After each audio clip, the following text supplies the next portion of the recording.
கல்யாண வீட்டுக்குலாம் போனாலே, என்னதான் சாம்பாரும், மோரும், தயிரு, ரசம்னு சாப்பிட்டாலும், இந்த கல்யாண வீட்டு காரக்குழம்புக்கு தனி மவுஸ் தான். கொஞ்சம் எக்ஸ்ட்ராவே கேட்டு வாங்கி சாப்பிடுவோம். அத ஒரு சீக்ரெட் இன்கிரீடியன்ட்டோட வீட்லயே சிம்பிளா எப்படி பண்றதுன்னு பார்க்கலாம் வாங்க. ஒரு வாணல்ல 2 டேபிள் ஸ்பூன் தனியா, 2 டேபிள் ஸ்பூன் கடலைப்பருப்பு, 3 காஞ்ச மிளகாய். இதெல்லாம் தனித்தனியா வறுத்து ஒரு ஃபைன் பவுடரா அரைச்சு தனியா எடுத்து வச்சுக்கோங்க.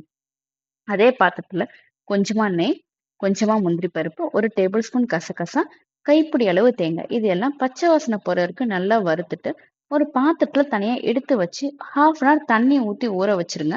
அதுக்கப்புறம் ஃபைன் பேஸ்ட்டா அரைச்சுக்கோங்க.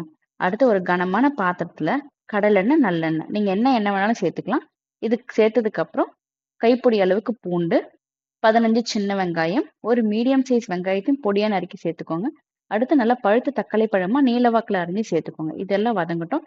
அடுத்து அதுல கொஞ்சமா கருவேப்பிலை, 2 பச்சை மிளகாய்.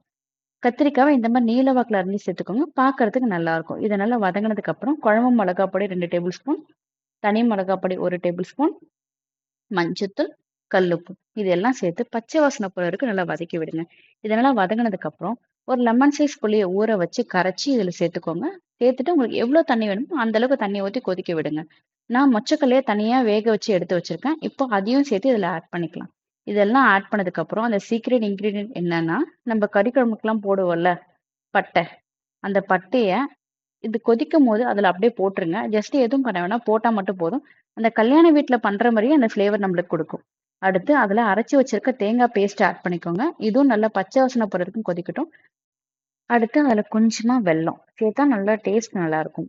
அடுத்து 2 டேபிள் ஸ்பூன் அந்த அரைச்சு வச்ச பவுடரை தண்ணி ஊத்தி கட்டி இல்லாம கரைச்சு அதையும் சேர்த்துடுங்க. இது சேர்த்ததுக்கு அப்புறம் குழம்பு நல்லா கட்டி ஆயிடும்.